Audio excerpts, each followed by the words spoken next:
Donc, ça fait plaisir d'être là. Aujourd'hui, on est à la séance 100. C'est pas une joke, je vous le jure. On est à la séance 100 de cette étude sur la lettre de Paul aux Romains. Séance 100. J'aime ça le dire, il me semble, je ne me suis jamais rendu là. Compter jusqu'à 100, là.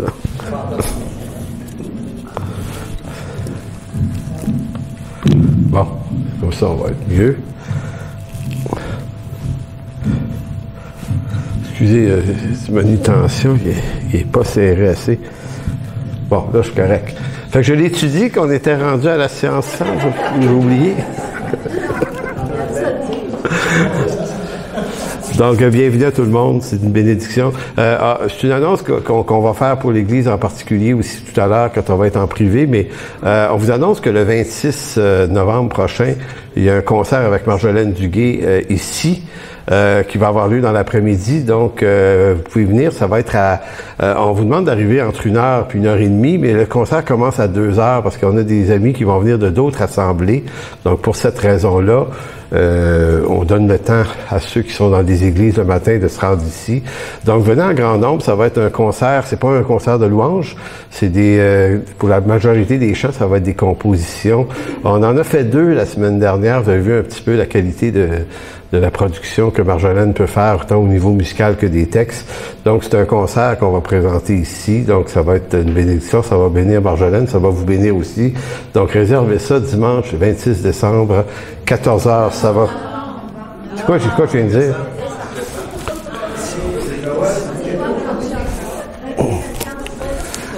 Je vais laver ça avec une gorgée d'eau.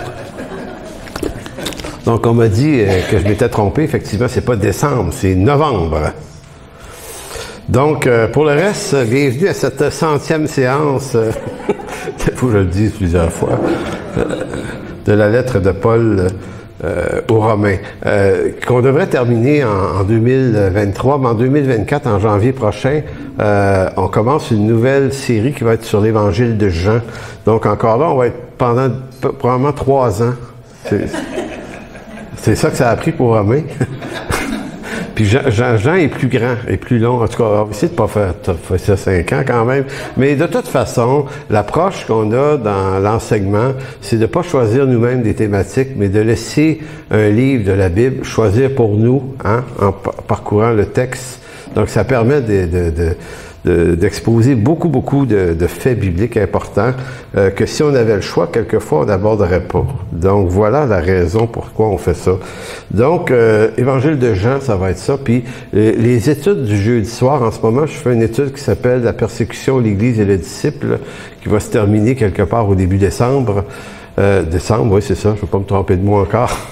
Mais en fin janvier, il y a une nouvelle série qui va commencer. Ça va être sur le livre des Proverbes, la prochaine série. Donc, on fera pas le livre des Proverbes au complet, mais on va prendre des thématiques importantes dans le livre des Proverbes, une 12aine environ, puis on va les parcourir à chaque semaine.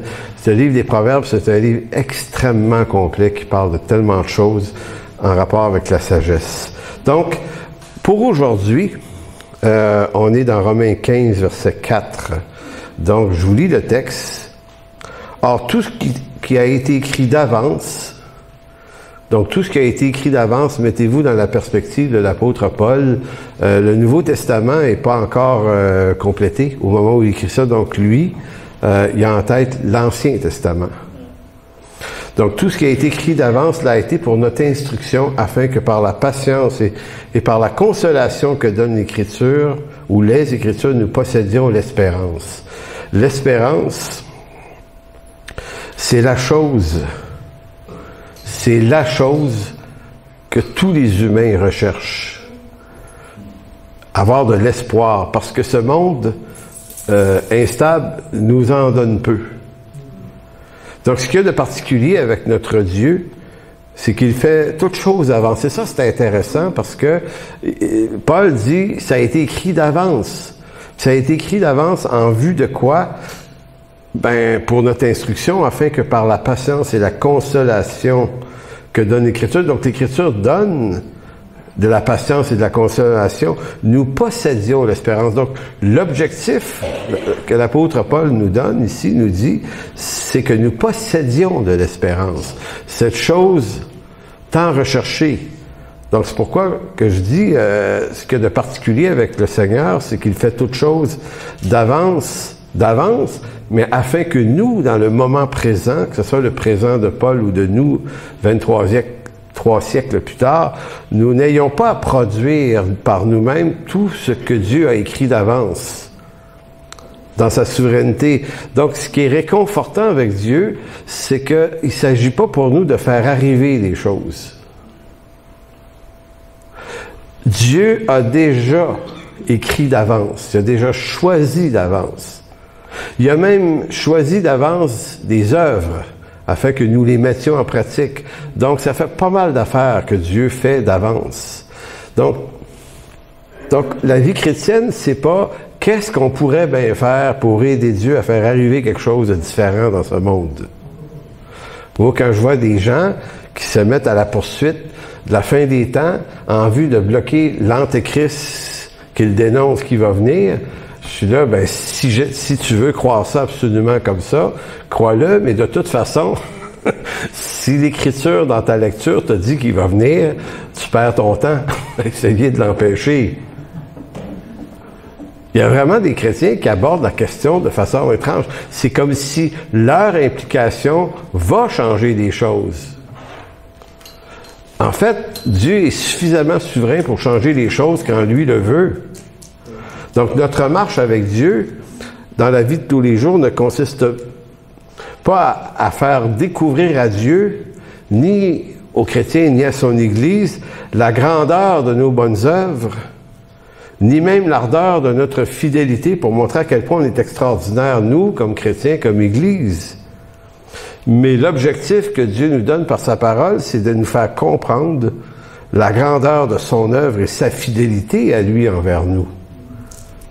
Donc, ça exclut pas qu'on soit fidèle envers lui, là. C'est pas ça l'idée. Mais le but, c'est pas qu'on devienne extraordinaire. Puis qu'on se sente obligé de toujours dire tout le bien qu'on fait, que ce soit personnellement ou collectivement, pour montrer que nous, on est des vrais chrétiens, là. Il y en a d'autres chrétiens aussi, mais tu sais, c'est pas aussi bien, tu sais.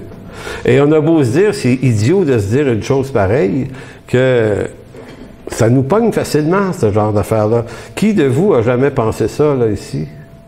Laissez-moi pas tout seul avec la main levée, là, quand même. Donc, Dieu prévoit toutes choses d'avance. Donc, du coup, parce qu'il y a quelques Français qui nous écoutent, je dis, bon, on va dire du coup. Donc, du coup, je l'ai vraiment écrit. Hein. Du coup, excusez, il faut que je prenne une gorgée d'eau. Je me suis dit, essaye de pas rire quand tu vas le dire, j'ai pas réussi. En cette 100e séance, là, j'ai pas réussi. Donc, du coup, toute l'Écriture inspirée aux auteurs et prophètes de l'Ancien Testament, parce que c'est ça que Paul dit, toutes ces choses ont été écrites d'avance. Donc, tout ce que Dieu a inspiré aux auteurs et prophètes de l'Ancien Testament, nous dit Paul, poursuivait un but précis, nous donner une instruction qui servirait à notre consolation. Pourquoi? Afin qu'on ait de l'espérance. Maintenant, quand on lit ça, on ne comprend pas l'objectif que Dieu donne à cette écriture. L'écriture aussi, elle peut être solidement déprimante des fois. Tu dis, il se passe des affaires assez, là, quand même. Donc, par l'écriture, puis par l'écriture à laquelle Paul fait référence, on parle des livres historiques, le Pentateuque, les 5 premiers livres, tous les livres historiques, c'est mémoire bonne, il y en a 17. Après ça, la loi de Moïse, les livres poétiques, les livres prophétiques. Par tout ça, Paul dit, Dieu a voulu nous raconter non seulement l'histoire du chaos et de la perdition de l'homme, parce que c'est ce que ça nous raconte, ces livres-là, mais Dieu a aussi voulu et surtout nous dire comment il nous sauve de cette terrible perdition et de cette vie si décourageante. Donc, si vous êtes découragé quelquefois, qui est découragé des fois? Je vais encore lever ma main, là, ça m'arrive. Bon, pas plus que ça. OK. Merci d'avoir levé votre main, ça m'encourage. Moi, découragé. Donc, si vous êtes découragé de ce qui vous arrive, ou à la limite, vous êtes découragé de vous-même, découragé de ce monde. En ce moment, c'est décourageant, là. Découragé de ces guerres, découragé de ces débâcles financières, de ces dérives écologiques, découragé de la corruption des politiciens, si vous avez l'amère impression que notre monde s'en va nulle part, sinon dans le mur, moi c'est mon sentiment, là. Mais c'est pas à cause de ce qui se passe en ce moment, c'est la trajectoire de cette histoire. Ça va de moins en moins bien. Donc, si vous avez un peu de découragement, sachez que vous êtes des gens lucides.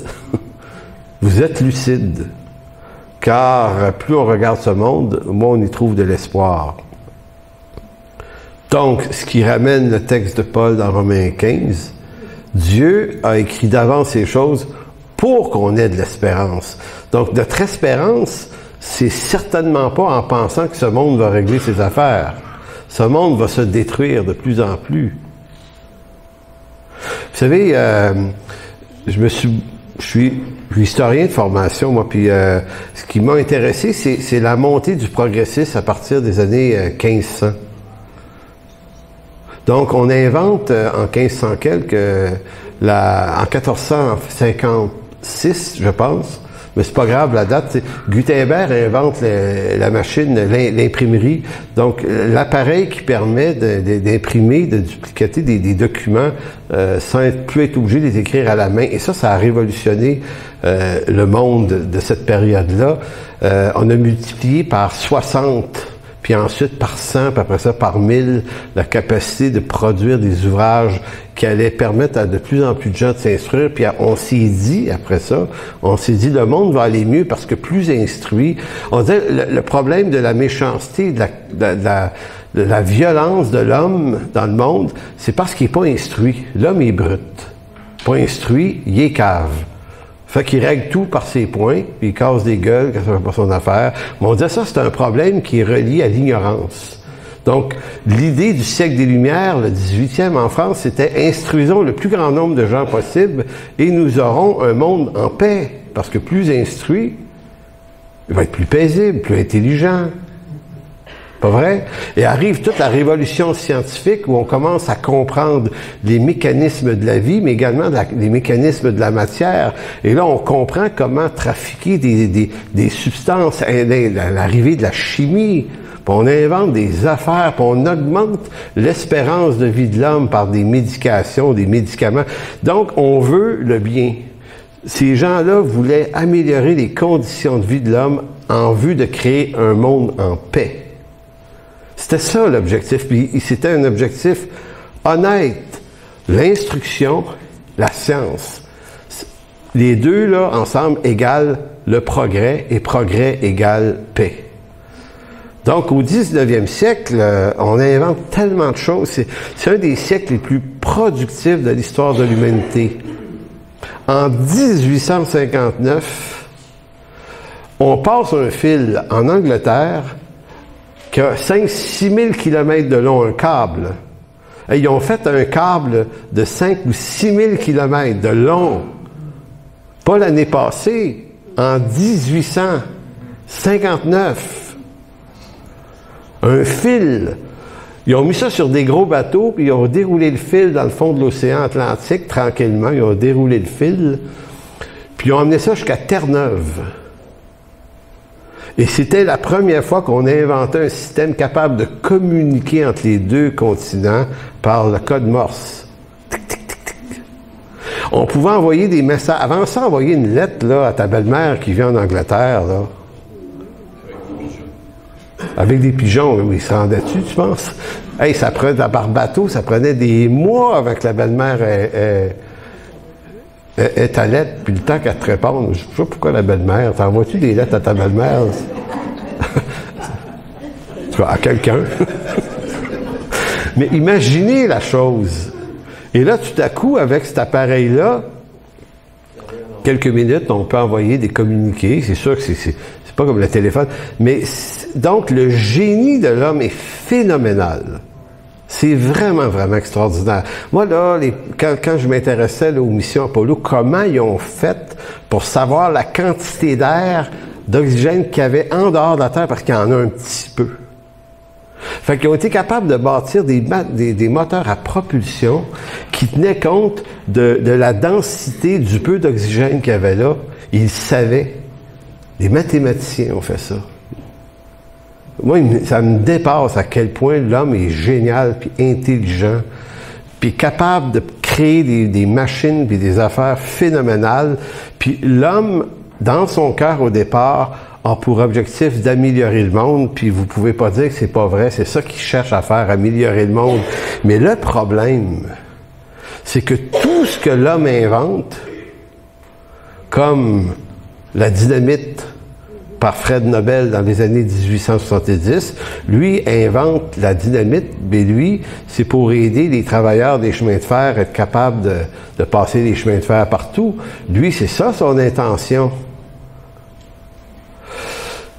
Dès que le 20e siècle commence, tout ce qu'on a inventé devient des armes de guerre. La dynamite devient une arme de guerre. Donc, on s'en est servi pour tuer le plus de gens efficacement, le plus rapidement possible, sans se salir les mains. C'est le 20e siècle qui est le siècle où toutes ces grandes inventions-là arrivent. Au début du 20e siècle, là, c'est comme on se dit « Wow! » On s'en va tellement vers un monde meilleur. Et en 1914, génocide arménien en Turquie. Après ça, Première Guerre mondiale. Puis après ça, vous avez un déferlement de guerre jusqu'à 200 millions de morts. Le 20e siècle est le siècle le plus meurtrier de l'histoire par la main cruelle de l'homme. Et c'est pas fini. Fait que c'est encourageant. Maintenant, la parole de Dieu nous dit, oui, mais il y a quelque chose qui est encourageant. Donc, l'Écriture nous raconte comment Dieu nous ramène une espérance par sa parole. Donc, ce monde est en crise depuis l'avènement de la chute adamique. Événement qui fait rigoler les athées, qui fait rigoler les grands intellectuels, parce que quand ils entendent la théorie chrétienne de la chute adamique et l'entrée du péché dans le monde, ça les fait rire, parce que ça paraît un petit peu mythologique, un petit peu naïf de croire des trucs comme ça. Je me suis déjà fait dire ça. Tu crois ça, toi? Tu sais, à l'université, quand j'étais là, tu sais, étudiant en histoire, puis ah ouais, tu crois ça, toi? Puis j'ai dit, ben ouais, mais j'ai dit, j'y crois, mais j'ai une preuve. Ah oui, laquelle? Alors, regarde le monde, puis il se conduit exactement en résultat de cet événement-là. Donc, il y a des échos. Donc, voyez-vous, la chute adamique, peu importe ce qu'en pensent les grands intellectuels, c'est la meilleure explication. C'est l'explication la plus cohérente sur l'origine du chaos dans lequel on est. C'est que l'homme, aussi bon veut-il être, est incapable d'améliorer le monde, qui chaque décennie s'empire et s'empire et s'empire. Et il faut être très très naïf pour penser que ça va se mettre à changer tout à coup. Pourtant, l'homme n'est-il pas capable de générosité, de courage, de résilience, d'intelligence? Est-il capable de créativité? Il est capable aussi d'amour, de renoncement. Certes, l'homme est toutes ces choses. Or, le chaos, toutefois, domine sur toutes ses bonnes intentions. L'homme est aussi menteur, magouilleur, trompeur, égocentrique, cruel, asservi au mal, corrompu, déloyal et méchant. Donc, l'humanité, c'est ces deux choses-là. Puis on peut pas dire que la Terre se divise en deux races de personnes, les bons et les pas bons.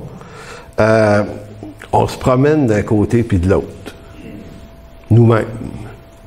Si on va être honnête, on peut dire, moi, je suis vraiment d'un bon. J'ai jamais tué personne. Quelqu'un qui m'a déjà dit, moi, je suis pas comme Hitler, tu sais. Moi, je dis, si ton standard, c'est Hitler, là, ça veut dire que tout ce qui est en bas d'Hitler, c'est pas pire. C'est fou, là. C'est pas des comparaisons à faire. C'est ce que l'histoire de l'homme rapporte. C'est ce que nous constatons de nos yeux, c'est ce que nous voyons aussi quelquefois dans nos propres cœurs. Donc, l'homme qui place son espoir dans l'homme est le plus malheureux des hommes. Il y a des intentions politiques, il y a des bonnes intentions politiques supranationales qui sont déversées par l'ONU, le Fonds économique mondial, le Forum économique mondial. Vous avez le G7, le G8, le G20, il y a tout d'autres G, il y a plein de G à cette heure, hein? Le G50. Vous avez l'homme qui veut sauver la planète par la restauration d'une écologie renouvelée qui est à l'agonie, COP21, COP22, COP23, COP24. Éventuellement, à chaque COP, c'est supposé s'améliorer, à chaque COP, ça s'est empiré. Le niveau de la mer monte. Je réfléchissais, je dirais, quand il va être rendu au COP 89, il va être sur le top d'une montagne, la gang. Ça va être inondé partout. On va se faire un autre COP ici, là. Les intentions bienveillantes, honnêtes de beaucoup d'hommes à travers des organismes comme l'UNESCO, qui est une agence des Nations Unies pour la paix, l'éducation, la science. Donc, il y a plein de projets de mondialisation aussi. Donc, mondialisation, l'idée que si on avait un seul grand gouvernement mondial, on arriverait à baisser les tensions, puis il y a beaucoup de gens qui sont contre ça. Mais vous savez une chose, si vous êtes contre la mondialisation, c'est pas plus intéressant que ceux qui sont pour. Parce que être un militant anti-mondialiste n'est rien de moins que de mettre son espérance dans la non-mondialisation, ce qui est en soi une autre peine perdue et sans espoir. J'ai déjà eu cette discussion-là avec un critique qui était anti-mondialisation. J'ai dit deux choses. D'abord, ça n'arrivera pas. On n'est pas capable de s'unir. Regardez le monde dans lequel il est en ce moment. Parce que l'homme n'a jamais été aussi instruit, mais il n'a jamais été aussi capable de violence et de cruauté aussi à grande échelle. 55 millions d'avortements par année. Ça, c'est le chiffre d'il y a 10 ans. Sans compter les génocides, les guerres, les meurtres, les crimes. Et on est dans une société qui est tellement buzzée, c'est tellement tough à assumer qu'il y a une partie de la population qui se gèle la tête. On légalise le pot, là, on commence à légaliser plein d'affaires. On est obligé d'ouvrir des piqueries partout. On peut plus arrêter ça. C'est une vague. Les gens sont pas capables d'assumer la réalité humaine. Ça va tellement mal que beaucoup de gens décrochent. Il n'y a pas juste des étudiants secondaires 4 et 5 qui décrochent. Il y a des parents qui décrochent. Il y a toutes sortes de monde qui décrochent parce qu'il n'y a pas d'espoir. Donc, constater qu'il n'y a pas d'espoir, c'est une forme de lucidité, mais sans l'espoir du Seigneur Jésus-Christ qui nous sauve, je ne sais pas en quoi tu crois, là. Donc, tu vas dire, OK, moi, je suis contre la mondialisation. C'est pas bon, ça. OK? Donc, tu es contre la mondialisation. Donc, tu es pourquoi? Ben, je suis pour la pas mondialisation. OK? Ça amène quelle solution, ça? C'est bon. Ben, c'est ça. Tu sais, que tu sois pour ou contre, anyway. Le problème d'être pour ou contre, c'est que tu es encore en train de mettre ton espoir dans quelque chose en bas ici.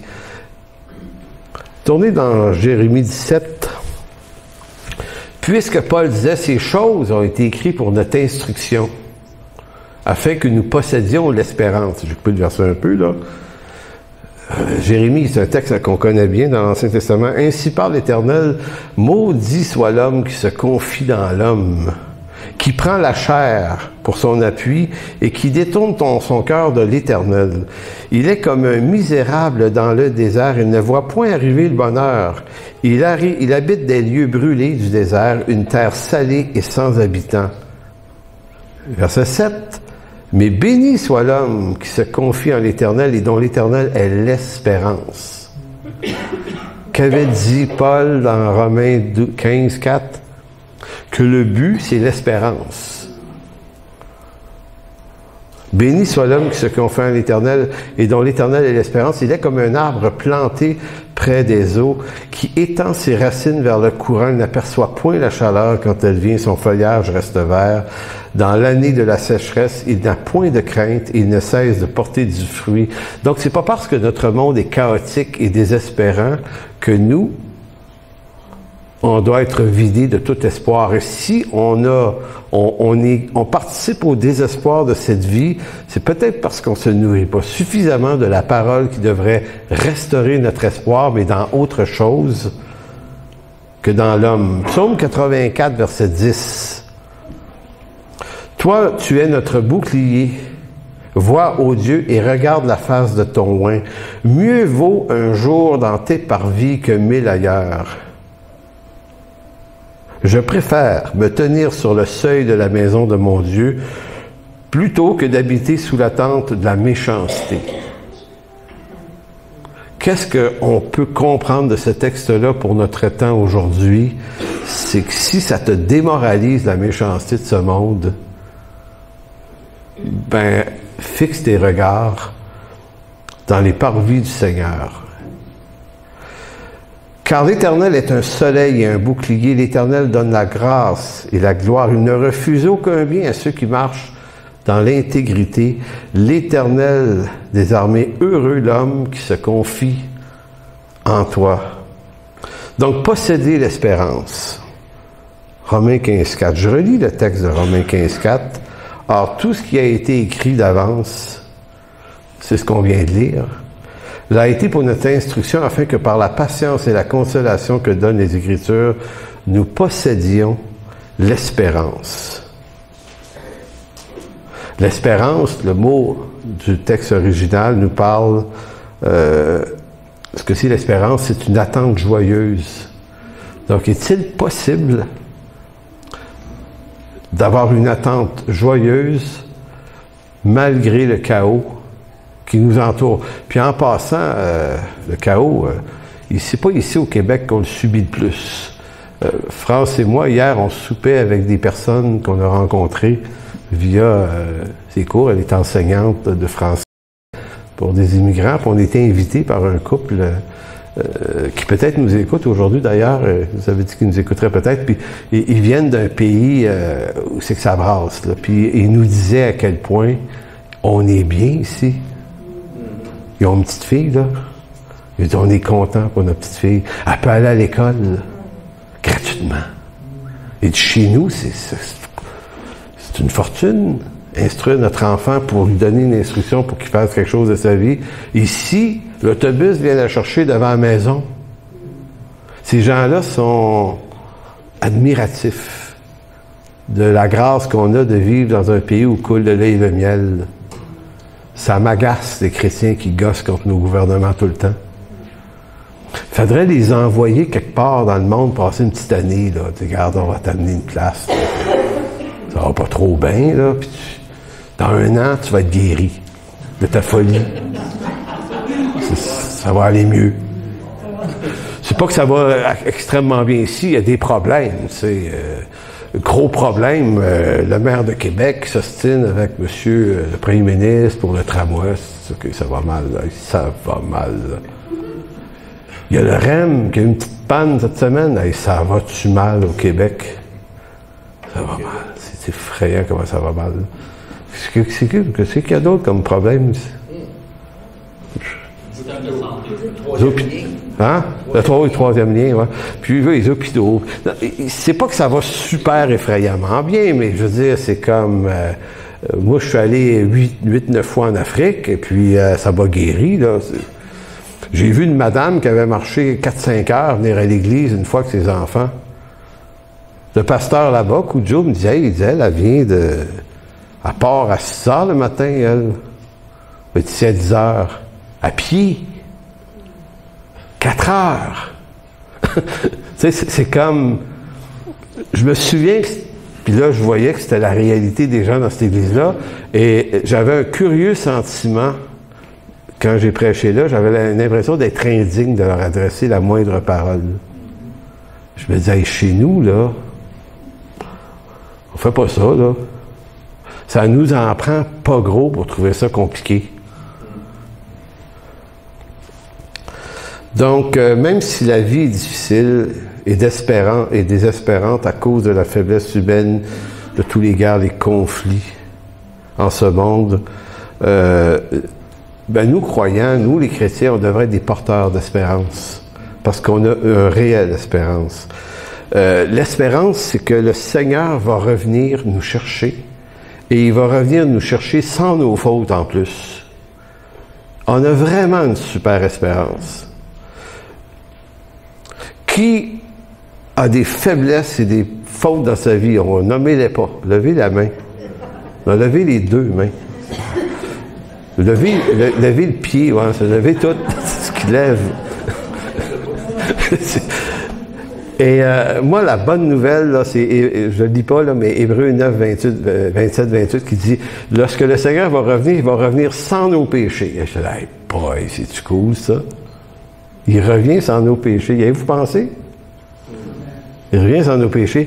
1 Pierre 1,13 dit, c'est pourquoi saignez les reins de votre entendement, soyez sobres et ayez une entière espérance. On est toujours dans l'espérance aujourd'hui. Ayez une entière, une totale espérance dans quoi? Dans vous-même? Dans ce monde?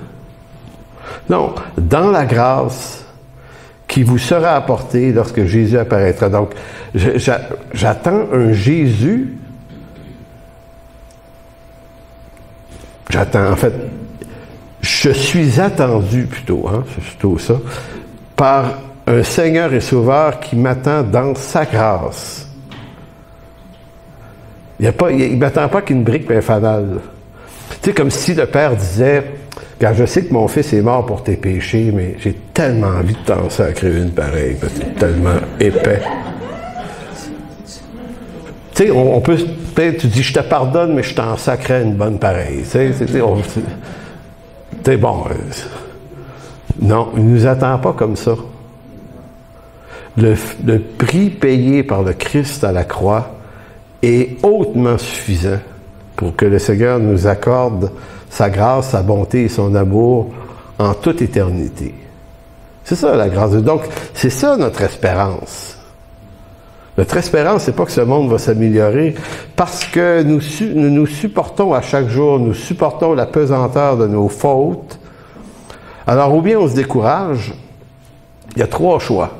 Ou bien on se décourage, ou bien on saisit pleinement la grâce de Dieu qui nous attend, comme l'apôtre Pierre le dit, ou sinon, on va se développer des mécanismes compensatoires. Donc, dans une dizaine de minutes, j'aurai terminé cette prédication, mais laissez-moi vous expliquer ce que sont les mécanismes compensatoires. Un mécanisme compensatoire, c'est ce qu'on fait pour essayer de rendre service à Dieu en faisant des choses pour dire au Seigneur, t'es-tu content, là? N'as-tu fait assez, là, des œuvres? Je prie-tu assez? Puis là, on rentre dans un rapport à Dieu dans lequel on essaie, on dit, OK, Seigneur, je sais que tu m'aimes, tu m'as sauvé, tu m'as pardonné, c'est vrai, mais il faudrait quand même que j'en fasse un bout. Tu sais, je peux-tu te rembourser un peu? Et là, on fait des œuvres compensatoires. Puis les œuvres compensatoires ou les mécanismes compensatoires, c'est souvent aussi ce qu'on fait pour pas faire la volonté de Dieu. On est capable de faire ça, de dire, ouais, m'a faire plus de ça que j'aime pour pas être obligé de faire ça que j'aime moins dans son plan. Tu sais. Donc, on est tordu, là. Comprenez-vous? On a beau être exposé au message de la grâce de Dieu, de toute sa bonté, mais il y a quelque chose dans nos cœurs qui vient tordre quand même cette beauté de l'évangile de grâce, et on essaye de rendre ça méritoire. Évidemment, Dieu a préparé des œuvres d'avance afin que nous les pratiquions, puis il faut les pratiquer, mais il faut les faire pour les bonnes raisons, et non pas comme étant un remboursement à Dieu. La question la plus fondamentale ici, c'est que pratiquons-nous les œuvres de Dieu parce qu'il nous a fait grâce ou qu'il nous fait la grâce de le servir, ou pratiquons-nous ces œuvres préparées d'avance parce qu'on cherche à se construire aussi une assurance. Une assurance par beaucoup d'œuvres pour le jour où nous le rencontrerons, savoir, j'en ai-tu fait assez pareil? Parce qu'on croit, et là, je m'en vais vers ce dernier texte, tournez deux derniers textes, Luc 18, verset 18. Ça raconte l'histoire du jeune homme riche qui, lui,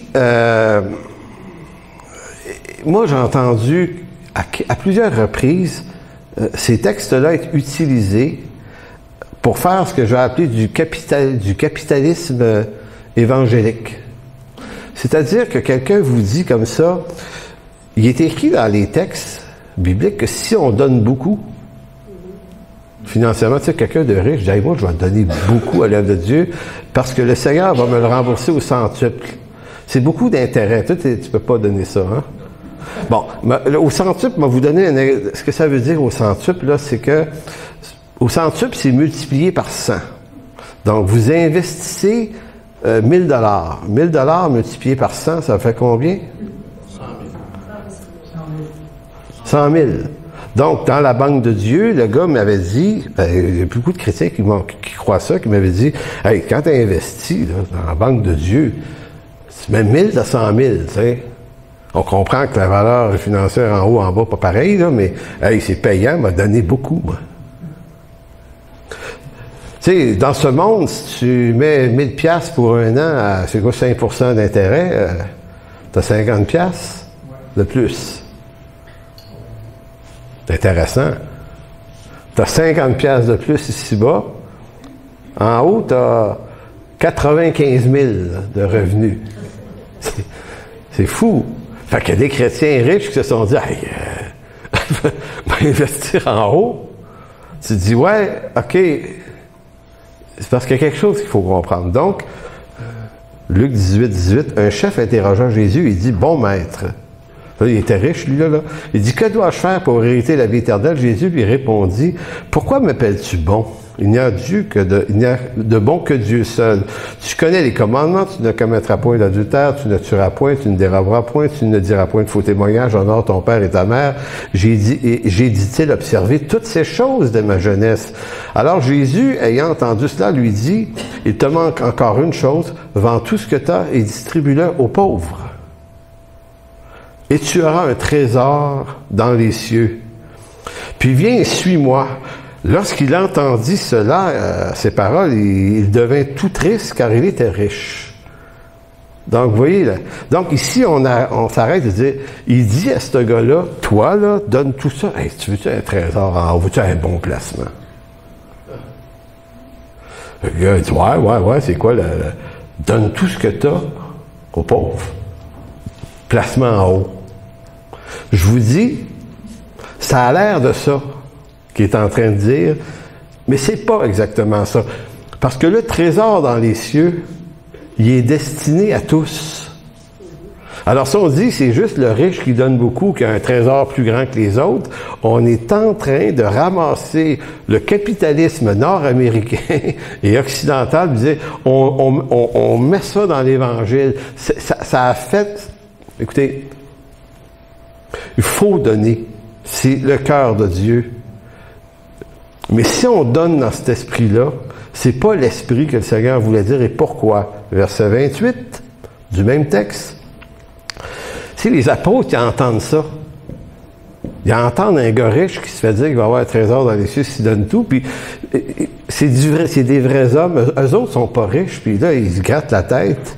Et écoutez bien, la réaction de Pierre montre un peu la bizarrerie dans laquelle on pourrait comprendre.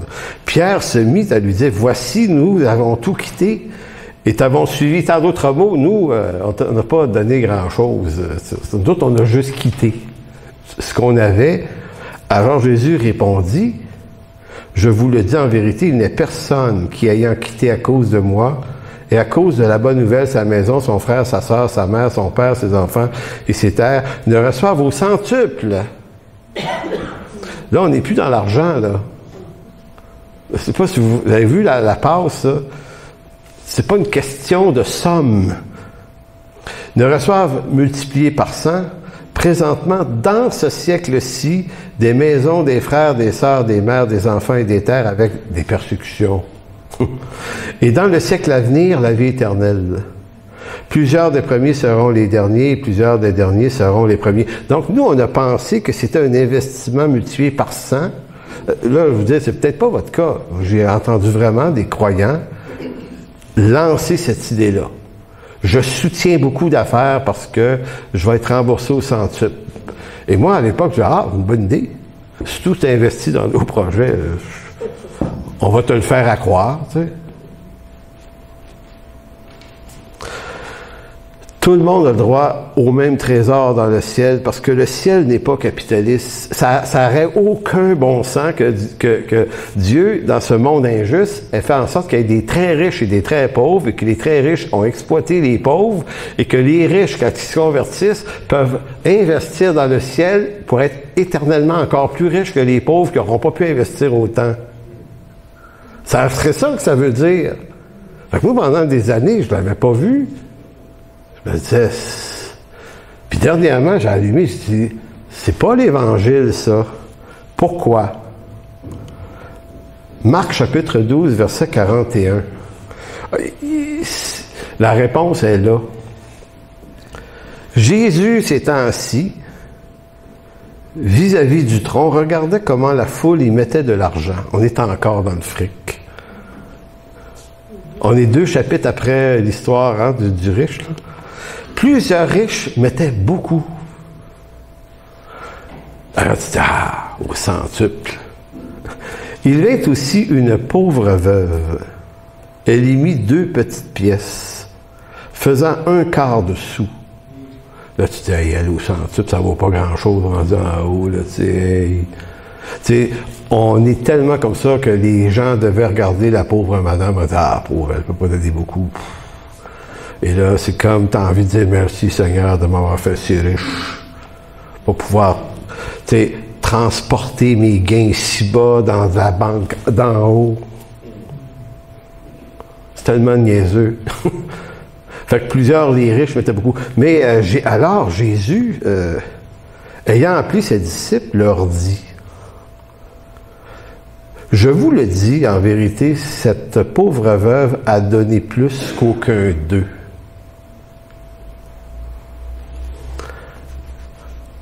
A donné plus que qui? A donné plus que les riches qui ont donné beaucoup plus qu'elle. Donc, on devrait être en train de comprendre que l'idée que le superflu, tu te dis, moi, je vais vivre grassement, puis il va te donner un peu de superflu, ça va être bien correct, mais donc, je suis en train d'être bien ici, puis je suis en train d'être préparé un super domaine au ciel. Tu dis, non. Cette femme-là a donné plus qu'aucun d'eux qui ont mis dans le tronc. Car tous ont mis de leur superflu, mais elle a mis son nécessaire. Tout ce qu'elle possédait, tout ce qu'elle avait pour vivre. Et donc, à quoi le Seigneur accorde la valeur? C'est ça, au fond, la grande question. Est-ce qu'il accorde la valeur à nos œuvres comme si c'était si extraordinaire? Je veux juste vous rappeler, et on termine là-dessus, on va relire le psaume 84, verset 12, 84, 12. Tout à l'heure, on a commencé à lire au verset 10. « Car l'Éternel est un soleil et un bouclier. L'Éternel donne la grâce et la paix. Il ne refuse aucun bien à ceux qui marchent dans l'intégrité. » L'intégrité, là, ça veut dire que même malgré tout ce qu'on est, là, à être vrai, là, arrêter de mentir, de magouiller, faire du copinage, de la non-intégrité, là. Ceux qui marchent dans l'intégrité ne refusent aucun bien. L'Éternel des armées, heureux ceux qui se confient en toi. Si je conclus sur le texte du départ, qui est tellement important, c'est que notre espérance n'est pas dans ce qu'on rapporte au Seigneur. Et si on fait des œuvres et on doit répondre aux œuvres que Dieu nous appelle, on doit soutenir l'œuvre de Dieu, pas parce que ça nous rapporte au ciel plus que d'autres, mais parce que c'est la volonté de Dieu. Donc, on doit répondre, apprendre à juste marcher avec Dieu dans l'obéissance et l'intégrité. Ça va pas améliorer notre éternité parce que c'est déjà une hyper grande bénédiction. Donc, mon assurance à moi, là, et votre assurance à vous, c'est pas dans ce que vous allez faire d'extraordinaire ici-bas, même si c'est fort utile de le faire. Notre espérance, elle est dans la grâce qui va nous être accordée lorsqu'on va apparaître devant lui. C'est pour ça que Paul, et je relis le texte Romains 15,4, « Or, tout ce qui a été écrit d'avance l'a été pour notre instruction, afin que par la patience et par la consolation que donne l'Écriture, nous possédions l'espérance. » Amen. On va faire deux chants, et après ça, Michel va revenir.